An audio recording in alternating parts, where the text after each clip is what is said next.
Shalom sahabat Kalimatullah dimanapun berada. Apa kabar sahabat semuanya? Saya berharap kita semua ada dalam keadaan sehat dan selalu di dalam perlindungan Tuhan kita Yesus Kristus. Terus dukung perkembangan channel ini dengan cara like, comment, share, dan subscribe. Ustadz Mualaf semakin merajalela. Mereka menggunakan panggung mereka untuk menjelekkan agama mereka yang sebelumnya.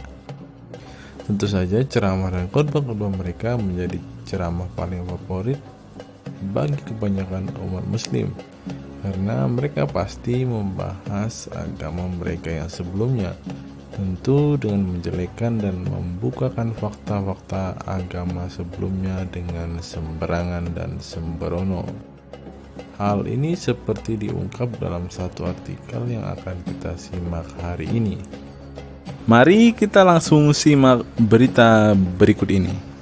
Menguak tren Ustadz Mualaf yang gampang menipu umat Islam. Ustadz Mualaf yang gampang menipu umat Islam. Belakangan muncul tren Ustadz Mualaf yang mudah sekali memperdaya umat Islam. Kenapa bisa? Mari kita buka tulisan ini dengan mencari persamaan antara ketiga orang ini. Fauzan Al-Azmi, Chris Bangun Samudra, dan Stephen Indra Wibowo. Iya, mereka sama-sama mualaf. Mereka sama-sama disebut ustadz, dan ternyata ketiganya sama-sama berbahaya karena menipu umat. Garis bawah ini teman-teman, sama-sama berbahaya dan kerap menipu umat. Sama-sama berbahaya karena kerap kali menipu umat. Yang terkini dan fenomenal adalah sosok Fauzan Al-Azmi yang mengaku lulusan S2 Teologi Injil Vatikan School di Vatikan. Wow. Dia mengaku bahwa ayahnya adalah seorang kardinal yang bernama Yohanes Ignatius dan ibunya adalah seorang pengabar Injil bernama Maria Laura. Ia mengaku masuk Islam dan mengganti nama menjadi Fauzan Al-Azmi. Belakangan diketahui dari dulunya Muslim. Ia bernama asli Joko Subandi, asal Kudus, dan ibunya bernama asli Surahma. Ia bahkan mampu menikahi belasan perempuan berkat predikat mualaf tersebut. Oh alah. Ternyata tujuan dia menjadi mualaf hanya mencari perempuan, teman-teman. Ayo kita lanjutkan membaca. Ia bahkan pernah menipu ratusan juta rupiah. Lucunya, kebohongannya baru terbongkar setelah beberapa tahun beroperasi. Padahal dari awal jelas kebohongannya sangat terang benderang. Bisa-bisanya kardinal punya anak. Kan pemimpin gereja Katolik tidak diperbolehkan menikah. Bangun Samudra memiliki narasi yang sedikit berbeda. Ia mengaku lulusan S3 Vatikan, padahal di Vatikan tidak ada universitas yang mengeluarkan gelar S3. Baru-baru ini terbongkar bahwa dia hanya pernah bersekolah di SMK Katolik Seminari di Blitar, Jawa Timur. Itu pun tidak tamat. Wadidaw. Stephen Indra Wibowo lebih prestisius lagi. Ia adalah Ketua Mualaf Center Indonesia, semacam pusat pelayanan bagi para mualaf. Ia mengaku pernah menjadi seorang romo katedral Jakarta. Pengakuannya langsung dianggap bohong dengan data yang sangat remeh. Dia bilang bahwa ia menjadi pastor pada tahun 2000. Sementara dia mengaku lahir pada tahun 1981. Yang menggelitik tidak ada, bahkan tidak mungkin seorang menjadi imam pada usia 19 tahun. Ya, ini jelas nipu. Kalau dia nggak nipu, ya nggak makan, ya kan teman-teman? Mari kita lanjutkan membaca berita ini. Proses menjadi pastor di Katolik berbeda dengan proses menjadi ustadz atau ulama di dalam Islam.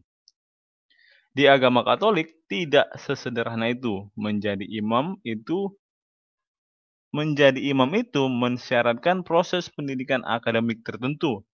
Orang yang ingin menjadi imam paling tidak harus belajar filsafat dan teologi selama 6 tahun. Di tengah masyarakat kita, mantan preman yang tidak tamat ibtidayah pun bisa mengklaim sebagai ustadz asal bisa melintir-lintir ayat dengan lucu dan terdengar fasih berbahasa Arab.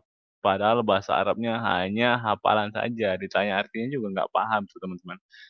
Gampang sekali mengungkap kebohongan Stephen yang mengaku jadi pastor pada umur 19 tahun tersebut.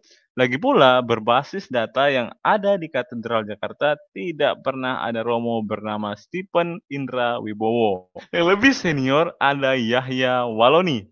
Ia mengaku sebagai mantan pendeta dan sebagai pendiri sekaligus mantan rektor UKIP, Universitas Kristen Papua. Dia pun bernasib sama dengan teman-teman ustadz mualaf lainnya di atas, ketahuan berbohong karena belakangan muncul bantahan dari pihak UKIP sendiri. Sebenarnya pembongkaran kebohongan mereka itu sangat mudah dilakukan. Tidak perlu ada investigasi mendalam karena kebohongannya sangat kasat mata. Akan tetapi jangan-jangan para ustadz mualaf ini berbohong karena mereka menyadari bahwa memang ada jutaan umat Islam yang gampang dikibuli pakai dalil agama dengan begitu mudahnya. Ya, begitulah kenyataannya. Ketika saudara-saudara muslim kita diberikan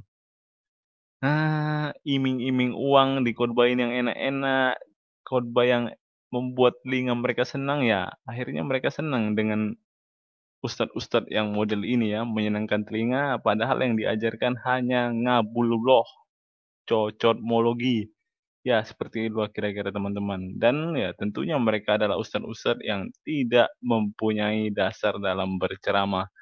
Nyatanya, bahkan setelah kebohongan mereka terbongkar pun masih banyak umat yang masih menaruh kepercayaan. Bisa jadi umat ini percaya saja kepada narasi-narasi para mualaf karena mereka ingin percaya saja. Bukan soal data yang dibawa akurat atau tidak. Ini adalah persoalan yakin dan percaya.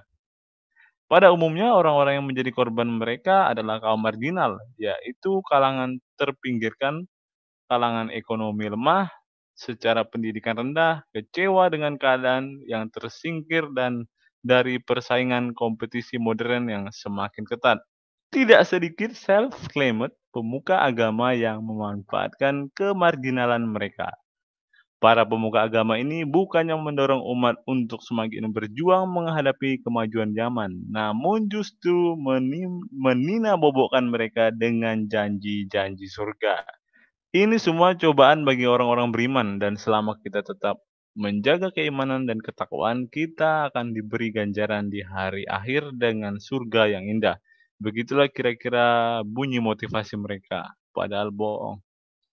Masyarakat kemudian mengira bahwa para pendakwa itu akan menjadi pembuka pintu surga. Mereka sudah kadung terlena dengan pelintiran-pelintiran yang indah itu. Tapi mau tidak mau, seiring berjalannya waktu, kaum marginal ini tetap akan membutuhkan konfirmasi. Mereka butuh bukti-bukti yang menunjukkan bahwa jalan yang mereka tempuh ini benar, bahwa ibadah yang mereka lakukan akan membawa mereka ke surga. Nah, di sini status mualaf sangat berperan besar. Kehadiran para mualaf yang seolah-olah memiliki latar belakang pendidikan dan pengetahuan Kristen yang mendalam menjadi polesan untuk meyakinkan bahwa Islam adalah agama yang benar. Dalam kata lain, pendeta, pastor, dan pembesar-pembesar agama Kristen saja bisa memeluk Islam. Bukankah itu bukti bahwa Kristen salah dan Islam benar?